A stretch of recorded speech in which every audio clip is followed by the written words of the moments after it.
तुम्हाला माहीत आहे का की किंक्रात शुभ असते की अशुभ?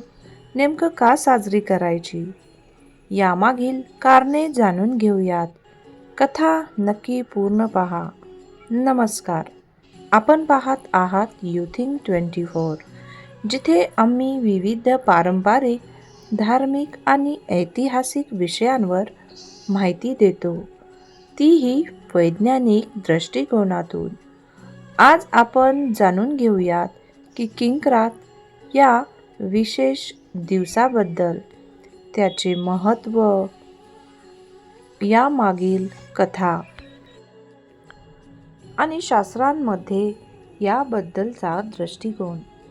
किंक्रात महत्त्व आणि कथा. मकर संक्रांती हा सण 3 दिवस साजरा केला जातो. नंबर 1, भोगी.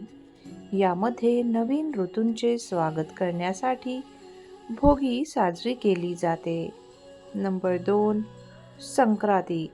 यामध्ये मकर राशीमध्ये सूर्यदेवाचा प्रवेश साजरा करणारा हा शुभ दिवस आहे. नंबर 3, किंक्रात.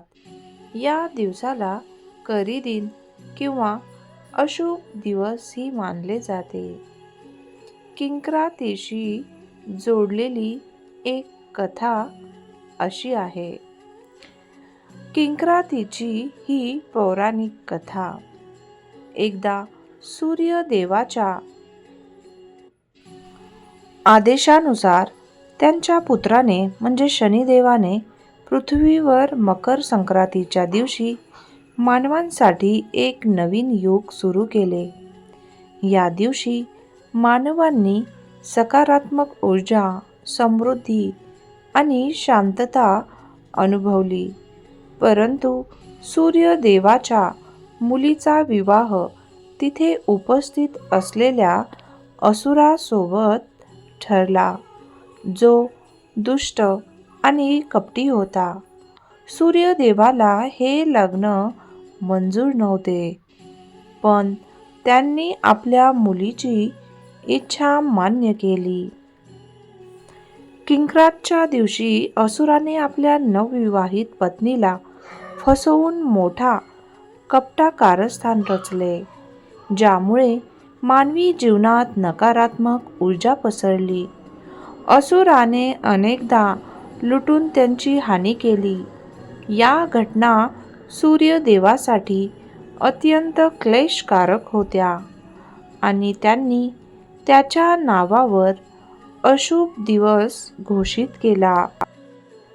किंक्रातच्या अशुभतेमागील वैज्ञानिक दृष्टिकोन. या काळात थंडीचा प्रादुर्भाव अधिक असतो, ज्यामुळे शारीरिक आणि मानसिक आरोग्यावर नकारात्मक परिणाम होऊ शकतो.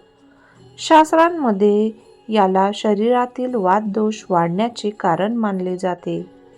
त्यामुळे या दिवशी कोणतेही नवीन उपक्रम किंवा शुभ कार्य करण्याचे टाळले जाते. 2025 मध्ये किंक्रात कधी आहे? 2025 मध्ये किंक्रात 15 जानेवारी बुधवार या दिवशी आहे. हा दिवस मकर संक्रांतीच्या दुसऱ्या दिवशी साजरा होतो. परंपरेनुसार हा दिवस अशुभ मानला जातो आणि या दिवशी कोणत्याही शुभ कार्याचे नियोजन टाळावे असे शास्त्रात सांगितले आहे. किंक्रात साजरी करण्याची पद्धत.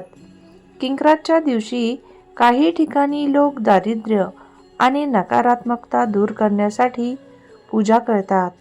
या दिवशी लोक तिळगुळाचा प्रसाद घेतात, परंतु कोणतेही नवीन कार्य टाळले जाते.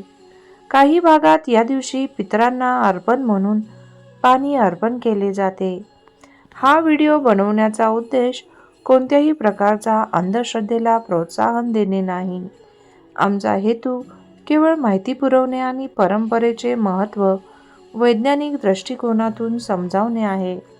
तर मित्रांनो, आम्हाला कळवा की तुमचे अभिप्राय, आणि या माहितीने तुमचं ज्ञान जर वाढलं असेल तर आमच्या युथिंग 24 या चॅनलला लाईक आणि शेअर आणि सबस्क्राईब करायला विसरू नका.